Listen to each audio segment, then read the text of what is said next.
लीजिए सुनिए, मुंशी प्रेमचंद के लिखे उपन्यास रंगभूमि के 41वें भाग का वाचन मेरी यानी समीर गोस्वामी की आवाज में। प्रभु सेवक ने 3 वर्ष अमेरिका में रहकर और हजारों रुपए खर्च करके जो अनुभव और ज्ञान प्राप्त किया था, वो मिस्टर जॉन सेवक ने उनकी संगति से उतने ही महीनों में प्राप्त कर लिया।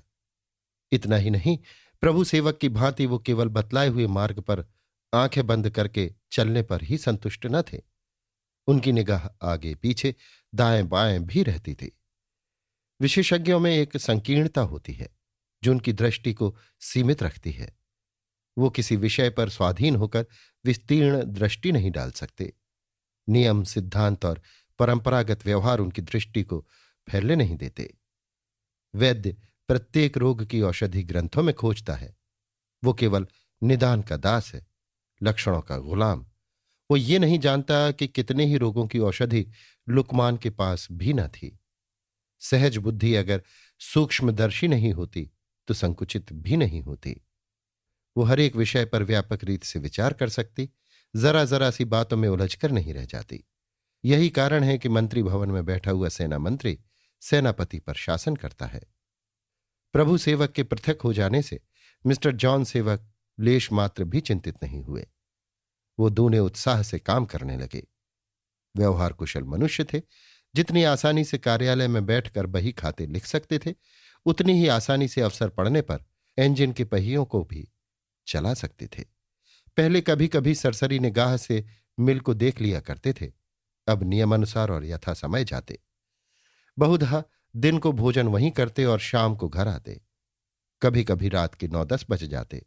वो प्रभु सेवक को दिखा देना चाहते थे कि मैंने तुम्हारे ही बलबूते पर यह काम नहीं उठाया है। कव्वे के ना बोलने पर भी दिन निकल ही आता है। उनके धन प्रेम का आधार संतान प्रेम न था। वो उनके जीवन का मुख्य अंग, उनकी जीवनधारा का मुख्य स्रोत था। संसार के और सभी धंधे इसके अंतर्गत थे। मजदूरों और कारीगरों के लिए मकान बनवाने की समस्या अभी तक हल न हुई थी। यद्यपि जिले के मजिस्ट्रेट से उन्होंने मेलजोल पैदा कर लिया था, पर चतारी के राजा साहब की ओर से उन्हें बड़ी शंका थी। राजा साहब एक बार लोकमत की उपेक्षा करके इतने बदनाम हो चुके थे कि उससे कहीं महत्वपूर्ण विजय की आशा भी अब उन्हें वे चूटे खाने के लिए उत्तेजित न कर सकती थी। मिल बड़ी धूम से चल रही थी, लेकिन उसकी उन्नति के मार्ग में मजदूरों के मकानों का न होना सबसे बड़ी बाधा थी। जॉन सेवक किसी उधेड़ बुन में पड़े रहते थे। संयोग से परिस्थितियों में कुछ ऐसा उलटफेर हुआ कि ये विकट समस्या बिना विशेष उद्योग के हल हो गई। प्रभु सेवक के असहयोग ने वो काम कर दिखाया जो कदाचित उनके सहयोग से भी न हो सकता। जब से सोफिया और विनय सिंह आ गए थे, सेवक दल बड़ी उन्नति कर रहा था। उसकी राजनीति की गति दिन दिन तीव्र और उग्र होती जाती थी। कुंवर साहब ने जितनी आसानी से पहली बार अधिकारियों की शंकाओं को शांत कर दिया था, उतनी आसानी से अब की न कर सके। समस्या कहीं विषम हो गई थी। प्रभु सेवक को इस्तीफा देने के लिए मजबूर करना मुश्किल न था। विनय को घर से निकाल देना, उसे अधिकारियों की दया पर छोड़ देना कहीं मुश्किल था। इसमें संदेह नहीं कि कुंवर साहब निर्भीक पुरुष थे, जाति प्रेम में पगे हुए, स्वच्छंद, निष्प्रह और विचारशील। उनका जीवन इतना सरल और सात्विक था कि उन्हें लोग त्याग मूर्ति कहा करते थे। उनको भोग विलास के लिए किसी बड़ी जायदाद की बिल्कुल जरूरत न थी, किंतु प्रत्यक्ष रूप से अधिकारियों के कोप भाजन बनने के लिए वो तैयार न थे। वो अपना सर्वस्व जाति हित के लिए दे सकते थे, किंतु इस तरह के हित का साधन उनके हाथ में रहे। उनमें वो आत्मसमर्पण की क्षमता न थी जो निष्काम और निस्वार्थ भाव से अपने को मिटा देती है। उन्हें विश्वास था कि हम आड़ में रहकर उससे कहीं अधिक उपयोगी बन सकते हैं जितने सामने आकर। विनय का दूसरा ही मत था। वो कहता था, हम जायदाद के लिए अपनी आत्मिक स्वतंत्रता की हत्या क्यों करें? हम जायदाद के स्वामी बनकर रहेंगे, उनके दास बनकर नहीं।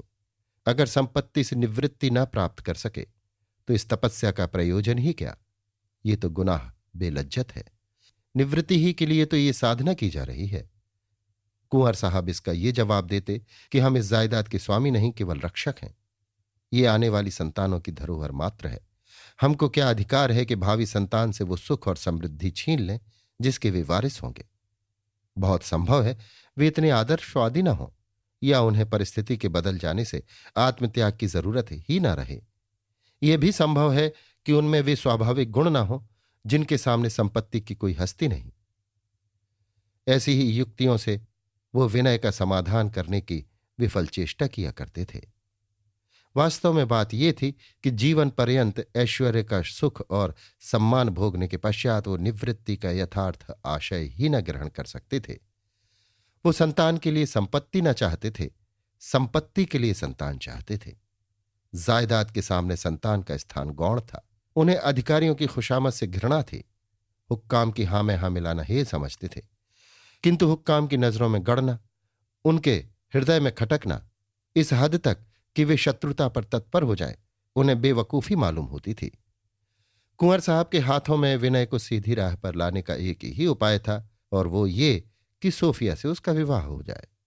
इस बेड़ी में जकड़कर उसकी उद्दंडता को वो शांत करना चाहते थे। लेकिन अब जो कुछ विलंब था वो सोफिया की ओर से। सोफिया को अब भी भय था कि यद्यपि रानी मुझ पर बड़ी कृपा दृष्टि रखती हैं, पर दिल से उन्हें ये संबंध पसंद नहीं। उसका ये भय सर्वथा कारण भी न था। रानी भी सोफिया से प्रेम कर सकती थी और करती थी, उसका आदर कर सकती थी और करती थी, पर अपनी वधू में वो त्याग और विचार की अपेक्षा लज्जाशीलता, सरलता, संकोच और कुल प्रतिष्ठा को अधिक मूल्यवान समझती थी। सन्यासिनी वधू नहीं, भोग करने वाली वधू चाहती थी, किंतु वो अपने हृदयंगत भावों को भूलकर भी मुंह से न निकालती थी। नहीं, वो इस विचार को मन में आने ही न देना चाहती थी, इसे कृतज्ञता समझती थी। कुंवर साहब कई दिन तक इसी संकट में पड़े रहे। मिस्टर जॉन सेवक से बातचीत किए बिना विवाह कैसे ठीक होता। आखिर एक दिन इच्छा न होने पर भी विवश होकर उनके पास गए। संध्या हो गई थी। मिस्टर सेवक अभी अभी मिल से लौटे थे और मजदूरों के मकानों की स्कीम सामने रखे हुए कुछ सोच रहे थे। कुंवर साहब को देखते ही उठे और बड़े तपाक से हाथ मिलाया। कुंवर साहब कुर्सी पर बैठते हुए बोले, आप विनय और सोफिया के विवाह के विषय में क्या निश्चय करते हैं? आप मेरे मित्र और सोफिया के पिता हैं, और दोनों ही नाते से मुझे आपसे यह कहने का अधिकार है कि अब इस काम में देर न कीजिए। जॉन सेवक, मित्रता के नाते आप मुझसे चाहे जो सेवा ले सकते हैं, लेकिन गंभीर भाव से, सोफिया के पिता के नाते मुझे कोई निश्चय करने का अधिकार नहीं। उसने मुझे इस अधिकार से वंचित कर दिया, नहीं तो उसे इतने दिन यहां आए हो गए, क्या एक बार भी यहां तक ना आती। उसने हमसे यह अधिकार छीन लिया। इतने में मिसेस सेवक भी आ गई। पति की बातें सुनकर बोली, मैं तो मर जाऊंगी लेकिन उसकी सूरत न देखूंगी।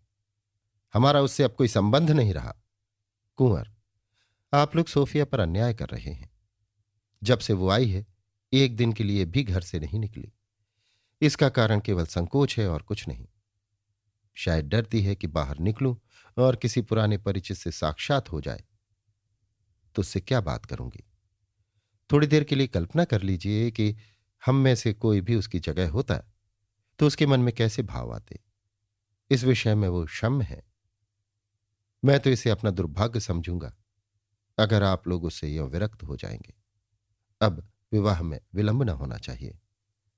मिसेस सेवक, खुदा वो दिन न लाए, मेरे लिए तो वो मर गई। उसका फातिहा पढ़ चुकी, उसके नाम को जितना रोना था रो चुकी। कुंवर, ये ज्यादती आप लोग मेरी रियासत के साथ कर रहे हैं। विवाह एक ऐसा उपाय है जो विनय की उद्दंडता को शांत कर सकता है। जॉन सेवक, मेरी तो सलाह है कि आप रियासत को कोर्ट ऑफ वार्ड्स के सुपुर्द कर दीजिए। गवर्नमेंट आपके प्रस्ताव को सहर्ष स्वीकार कर लेगी और आपके प्रति उसका सारा संदेह शांत हो जाएगा। तब कुंवर विनय सिंह की राजनीतिक उद्दंडता का रियासत पर जरा भी असर न पड़ेगा। और यद्यपि इस समय आपकी ये व्यवस्था बुरी मालूम होगी, लेकिन कुछ दिनों बाद जब उनके विचारों में प्रौढ़ता आ जाएगी तो वो आपके कृतज्ञ होंगे और आपको अपना सच्चा हितैषी समझेंगे। हाँ, इतना निवेदन है कि इस काम में हाथ डालने के पहले आप अपने को खूब दृढ़ कर लें। उस वक्त अगर आपकी ओर से जरा भी पसोपेश हुआ तो आपका सारा प्रयत्न विफल हो जाएगा।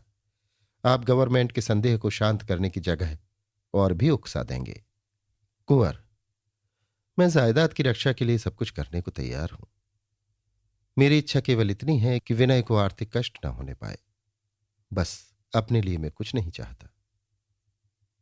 जॉन सेवक: आप प्रत्यक्ष रूप से तो कुंवर विनय सिंह के लिए कोई व्यवस्था नहीं कर सकते। हाँ, ये हो सकता है कि आप अपनी वृत्ति में से जितना उचित समझें उन्हें दे दिया करें।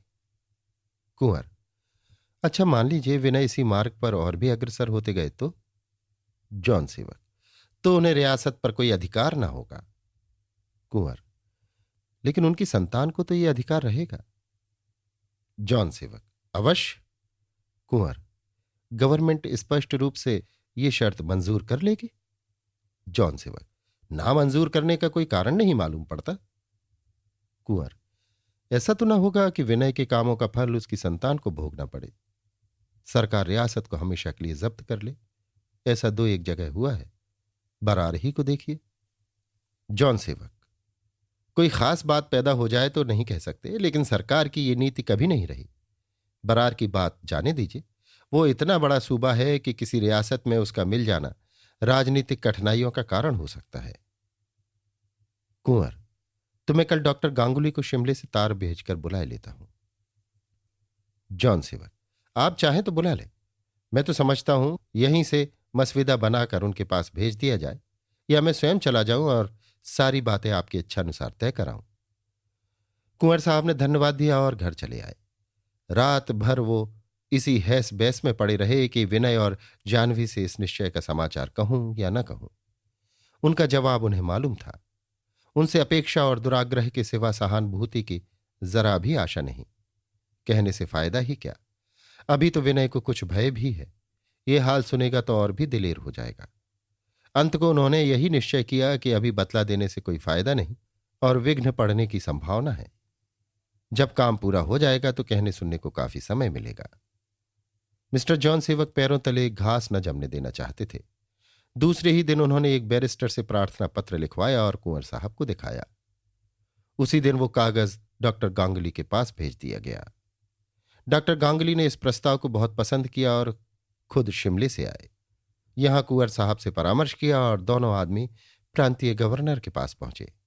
गवर्नर को इसमें क्या आपत्ति हो सकती थी, विशेषतः ऐसी दशा में जब रियासत पर एक कौड़ी भी कर्ज न था।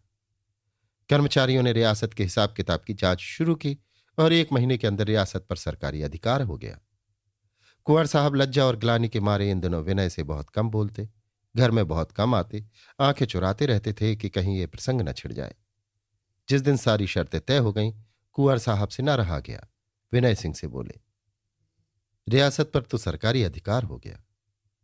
विनय ने चौंक कर पूछा, क्या जब्त हो गई? कुंवर, नहीं, मैंने कोर्ट ऑफ वार्ड्स के सुपुर्द कर दिया।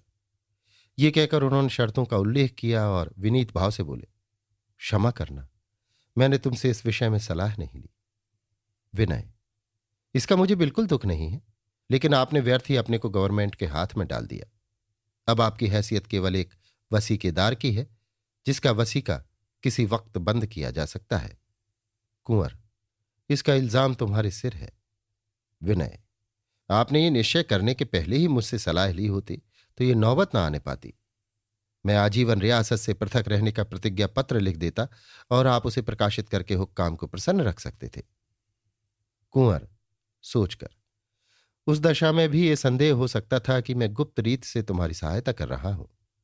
इस संदेह को मिटाने के लिए मेरे पास और कौन साधन था? विनय, तो मैं इस घर से निकल जाता और आपसे मिलना जुलना छोड़ देता। अब भी अगर आप इस इंतजाम को रद्द करा सकें तो अच्छा हो। मैं अपने ख्याल से नहीं, आप ही के ख्याल से कह रहा हूं। मैं अपने निर्वाह की कोई राह निकाल लूंगा। कुंवर साहब सजल नयन होकर बोले, विनय, मुझसे ऐसी कठोर बातें न करो। मैं तुम्हारे तिरस्कार का नहीं, तुम्हारी सहानुभूति और दया का पात्र होने योग्य हूं। मैं जानता हूं केवल सामाजिक सेवा से हमारा उद्धार नहीं हो सकता। यह भी जानता हूं कि हम स्वच्छंद होकर सामाजिक सेवा भी नहीं कर सकते। कोई आयोजना जिससे देश में अपनी दशा को अनुभव करने की जागृति उत्पन्न हो, जो भ्रातृत्व और जातीयता के भावों को जगाए, संदेह से मुक्त नहीं रह सकती। ये सब जानते हुए मैंने सेवा क्षेत्र में कदम रखे थे, पर यह न जानता था कि थोड़े ही समय में ये संस्था ये रूप धारण करेगी और इसका ये परिणाम होगा। मैंने सोचा था मैं परोक्ष में इसका संचालन करता रहूंगा। ये न जानता था कि इसके लिए मुझे अपना सर्वस्व और अपना ही नहीं, भावी संतान का सर्वस्व भी होम कर देना पड़ेगा। मैं स्वीकार करता हूं कि मुझ में इतने महान त्याग की सामर्थ्य नहीं। विनय ने इसका कुछ जवाब न दिया। अपने या सोफी के विषय में भी उन्हें कोई चिंता न थी। चिंता थी सेवा दल के संचालन की। इसके लिए धन कहां से आएगा। उन्हें कभी भिक्षा मांगने की जरूरत न पड़ी थी। जनता से रुपए कैसे मिलते हैं ये गुर न जानते थे। कम से कम 5,000 माहवार का खर्च था। इतना धन एकत्र करने के लिए एक संस्था की अलग ही जरूरत थी। अब उन्हें अनुभव हुआ कि धन संपत्ति इतनी तुच्छ वस्तु नहीं। 5,000 रुपये माहवार 60,000 रुपये साल के लिए 12 लाख का स्थायी कोष होना आवश्यक है। कुछ बुद्धि काम न करती थी। जाह्नवी के पास निज का कुछ धन था, पर वो उसे देना न चाहती थी और अब तो उसकी रक्षा करने की और भी जरूरत थी, क्योंकि वो विनय को दरिद्र नहीं बनाना चाहती थी। तीसरे पहर का समय था। विनय और इंद्रदत्त दोनों रुपयों की चिंता में मग्न बैठे हुए थे। सहसा सोफिया ने आकर कहा, मैं एक उपाय बताऊं? इंद्रदत्त, भिक्षा मांगने चले? सोफिया, क्यों ना एक ड्रामा खेला जाए। एक्टर है ही, कुछ पर्दे बनवा लिए जाए। मैं भी पर्दे बनाने में मदद दूंगी। विनय, सलाह तो अच्छी है, लेकिन नायिका तुम्हें बनना पड़ेगा। सोफिया, नायिका का पार्ट इंदुरानी खेलेंगे, मैं परिचारिका का पार्ट लूंगी। इंद्रदत्त, अच्छा कौन सा नाटक खेला जाए? भट्ट जी का दुर्गावती नाटक? विनय, मुझे तो प्रसाद का अजात शत्रु बहुत पसंद है। सोफिया, मुझे करबला बहुत पसंद आया। वीर और करुण दोनों ही रसों का अच्छा समावेश है। इतने में एक डाकी अंदर दाखिल हुआ और एक मुहरबंद रजिस्टर्ड लिफाफा विनय के हाथ में रखकर चला गया। लिफाफे पर प्रभु सेवक की मुहर थी। लंदन से आया था। विनय, अच्छा बताओ इसमें क्या होगा? सोफिया, रुपए तो होंगे नहीं, और चाहे जो हो, वो गरीब रुपए कहां पाएगा? वहां होटल का खर्च ही मुश्किल से दे पाता होगा।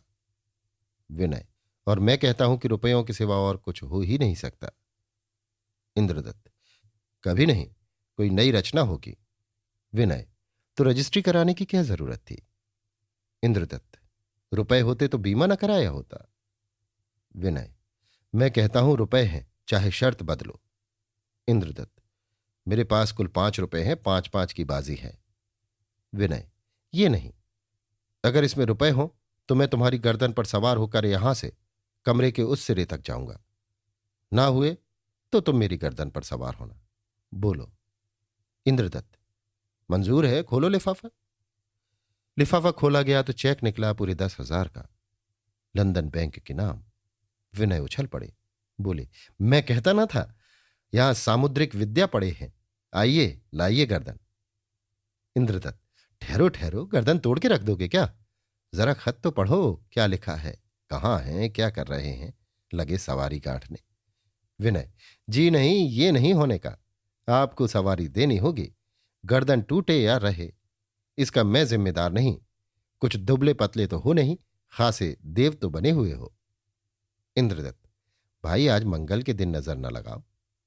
कुल 2 मन 35 सेर तो रह गया हूं। राजपुताना जाने के पहले 3 मन से ज्यादा था। विनय, खैर देर न कीजिए, गर्दन झुकाकर खड़े हो जाइए। इंद्रदत्त, सोफिया मेरी रक्षा करो। तुम्ही ने पहले कहा था इसमें रुपए ना होंगे, वही सुनकर मैंने भी कह दिया था। सोफिया, मैं तुम्हारे झगड़ों में नहीं पड़ती, तुम जानो वो जाने। ये कहकर उसने खत पढ़ना शुरू किया। प्रिय बंधुवर, मैं नहीं जानता कि मैं ये पत्र किसे लिख रहा हूं। कुछ खबर नहीं कि आजकल व्यवस्थापक कौन है, मगर सेवक दल से मुझे अब भी वही प्रेम है जो पहले था। उसकी सेवा करना अपना कर्तव्य समझता हूं। आप मेरा कुशल समाचार जानने के लिए उत्सुक होंगे। मैं पूना ही में था कि वहां के गवर्नर ने मुझे मुलाकात करने को बुलाया। उनसे देर तक साहित्य चर्चा होती रही। एक ही मर्मज्ञ है, हमारे देश में ऐसे रसिक कम निकलेंगे। विनय, उसका कुछ हाल नहीं मालूम हुआ। के सिवा मैंने और किसी को इतना काव्यरस चतुर नहीं पाया, इतनी सजीव सहृदयता थी। गवर्नर महोदय की प्रेरणा से मैं यहां आया, और जब से आया हूं आतिथ्य का अविरल प्रवाह हो रहा है। वास्तव में जीवित राष्ट्र ही गुणियों का आदर करना जानते हैं। बड़े ही सहृदय, उदार, स्नेहशील प्राणी हैं। मुझे इस जाति से अब श्रद्धा हो गई है, और मुझे विश्वास हो गया कि इस जाति के हाथों हमारा अहित कभी नहीं हो सकता। कल यूनिवर्सिटी की ओर से मुझे एक अभिनंदन पत्र दिया गया। साहित्य सेवियों का ऐसा समारोह मैंने काहे को कभी देखा था। महिलाओं का स्नेह और सत्कार देखकर मैं मुग्ध हो गया। 2 दिन पहले इंडिया हाउस में भोज था।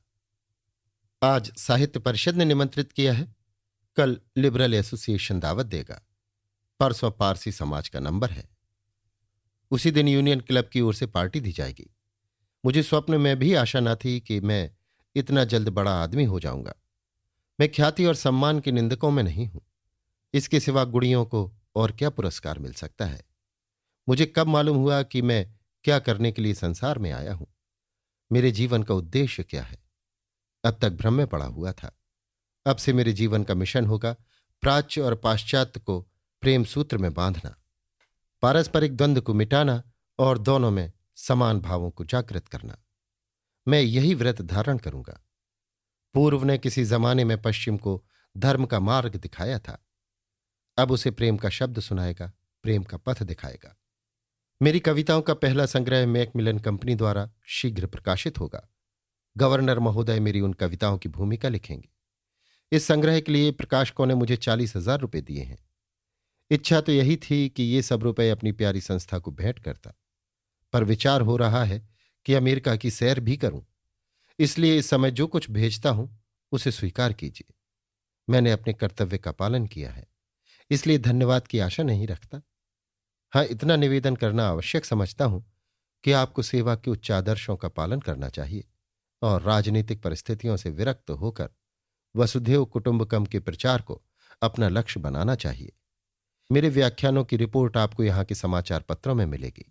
आप देखेंगे कि मेरे राजनीतिक विचारों में कितना अंतर हो गया है। मैं अब स्वदेशी नहीं, सर्वदेशीय हूं। अखिल संसार मेरा स्वदेश है। प्राणी मात्र से मेरा बंधुत्व है और भौगोलिक तथा जातीय सीमाओं को मिटाना मेरे जीवन का उद्देश्य है। प्रार्थना कीजिए कि अमेरिका से सकुशल लौट आऊं। आपका सच्चा बंधु, प्रभु सेवक। सोफिया ने पत्र मेज पर रख दिया और गंभीर भाव से बोली, इसके दोनों ही अर्थ हो सकते हैं, आत्मिक उत्थान या पतन। मैं तो पतन ही समझती हूं। विनय, क्यों उत्थान क्यों नहीं? सोफिया, इसलिए कि प्रभु सेवक की आत्मा श्रृंगार प्रिय है। वो कभी स्थिर चित्त नहीं रहे। जो प्राणी सम्मान से इतना फूल उठता है वो उपेक्षा से इतना ही हताश भी हो जाएगा।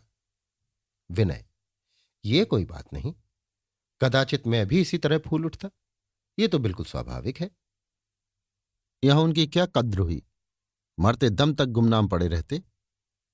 इंद्रदत्त, जब हमारे काम के नहीं रहे तो प्रसिद्ध हुआ करें। ऐसे विश्व प्रेमियों से कभी किसी का उपकार ना हुआ है ना होगा। जिसमें अपना नहीं उसमें पराया क्या होगा?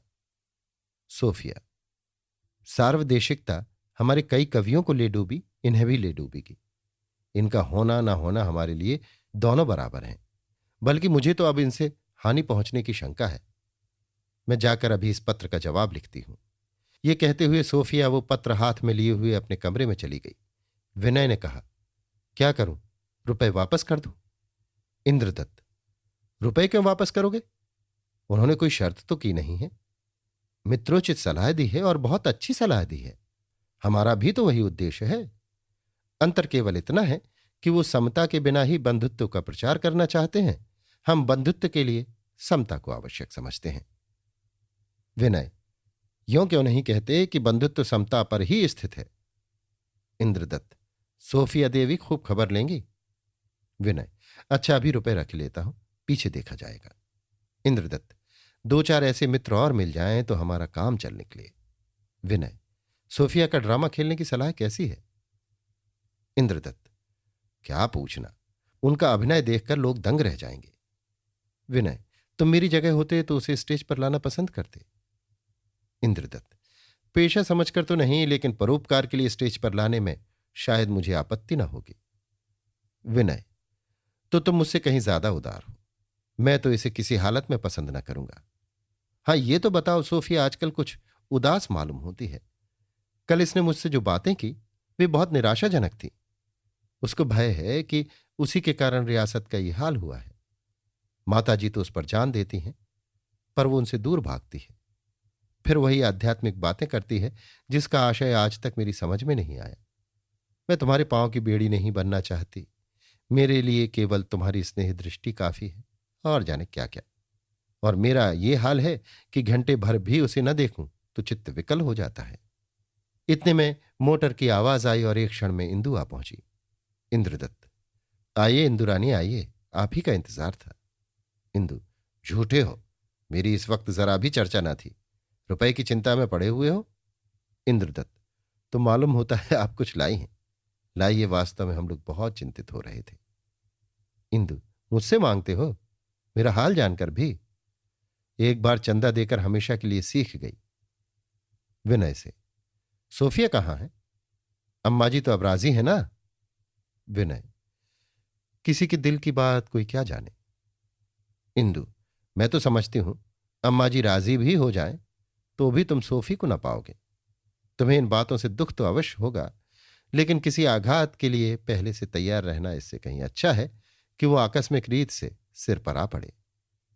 विनय ने आंसू पीते हुए कहा, मुझे भी कुछ ऐसा ही अनुमान होता है। इंदु, सोफिया कल मुझसे मिलने गई थी। उसकी बातों ने उसे भी रुलाया और मुझे भी। बड़े धर्म संकट में पड़ी हुई है। न तुम्हें निराश करना चाहती है, न माताजी को अप्रसन्न करना चाहती है। न जाने क्यों उसे अब भी संदेह है कि माताजी उसे अपनी वधू नहीं बनाना चाहती। मैं समझती हूं कि ये केवल उसका भ्रम है। वो स्वयं अपने मन के रहस्य को नहीं समझती। वो स्त्री नहीं है, केवल एक कल्पना है, भावों और आकांक्षाओं से भरी हुई। तुम उसका रसास्वादन कर सकते हो, पर उसे अनुभव नहीं कर सकते, उसे प्रत्यक्ष नहीं देख सकते। कवि अपने अंतरतम भावों को व्यक्त नहीं कर सकता, वाणी में इतना सामर्थ्य ही नहीं। सोफिया वही कवि की अंतरतम भावना है। इंद्रदत्त, और आपकी ये सब बातें भी कोरी कवि कल्पना है। सोफिया न कवि कल्पना है और न कोई गुप्त रहस्य, न देवी है, न देवता, न अप्सरा है, न परी। जैसी अन्य स्त्रियां होती हैं वैसी ही एक स्त्री वो भी है। वही उसके भाव हैं, वही उसके विचार हैं। आप लोगों ने कभी विवाह की तैयारी की? कोई भी ऐसी बात की जिससे मालूम हो कि आप लोग विवाह के लिए उत्सुक हैं? तो जब आप लोग स्वयं उदासीन हो रहे हैं तो उसे क्या गरज पड़ी हुई है कि इसकी चर्चा करती फिरे? मैं तो अक्खड़ आदमी हूं। उसे लाख विनय से प्रेम हो, पर अपने मुंह से तो विवाह की बात ना कहेगी। आप लोग वही चाहते हैं जो किसी तरह नहीं हो सकता। इसलिए अपनी लाज की रक्षा करने को उसने यही युक्ति निकाल रखी है। आप लोग तैयारियां कीजिए, फिर उसकी ओर से आपत्ति हो तो अलबत्ता उससे शिकायत हो सकती है। जब देखती है आप लोग स्वयं धुकुर पुकुर कर रहे हैं तो वो भी इन युक्तियों से अपनी आबरू बचाती है। इंदु, ऐसा कहीं भूल कर भी न करना, नहीं तो वो इस घर में भी न रहेगी। इतने में सोफिया वो पत्र लिए हुए आती दिखाई दी जो उसने प्रभु सेवक के नाम लिखा था। इंदु ने बात पलट दी और बोली, तुम लोगों को तो अभी खबर ना होगी, मिस्टर सेवक को पाणीपुर मिल गया। सोफिया ने इंदु के गले मिलते हुए पूछा, पापा वो गांव लेकर क्या करेंगे? इंदु, अभी तुम्हें मालूम ही नहीं। वो मोहल्ला खुदवाकर फेंक दिया जाएगा और वहां के मिल के मजदूरों के लिए घर बनेंगे। इंद्रदत्त, राजा साहब ने मंजूर कर लिया? इतनी जल्द भूल गए? अब कि शहर में रहना मुश्किल हो जाएगा। इंदु, सरकार का आदेश था, कैसे न मंजूर करते? इंद्रदत्त, साहब ने बड़ी दौड़ लगाई, सरकार पर भी मंत्र चला दिया। इंदु, क्यों, इतनी बड़ी रियासत पर सरकार का अधिकार नहीं करा दिया? एक राजद्रोही राजा को अपंग नहीं बना दिया? एक क्रांतिकारी संस्था की जड़ नहीं खोद डाली? सरकार पर इतने एहसान करके यही छोड़ देते? चतुर व्यवसायी ना हुए, कोई राजा ठाकुर हुए। सबसे बड़ी बात तो यह है कि कंपनी ने 25 सैकड़े नफा देकर बोर्ड के अधिकांश सदस्यों को वशीभूत कर लिया। विनय, राजा साहब को पद त्याग कर देना चाहिए था। इतनी बड़ी जिम्मेदारी सिर पर लेने से तो ये कहीं अच्छा होता।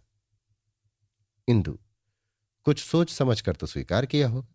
सुना पाणीपुर वाले अपने घर छोड़ने पर राजी नहीं होते। इंद्रदत्त, ना होना चाहिए। सोफिया, जरा चलकर देखना चाहिए वहां क्या हो रहा है।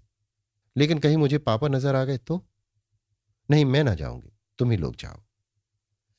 तीनों आदमी पाणीपुर की तरफ चले। अभी आप सुन रहे थे मुंशी प्रेमचंद के लिखे उपन्यास रंगभूमि के 41वें भाग का वाचन मेरी यानी समीर गोस्वामी की आवाज में।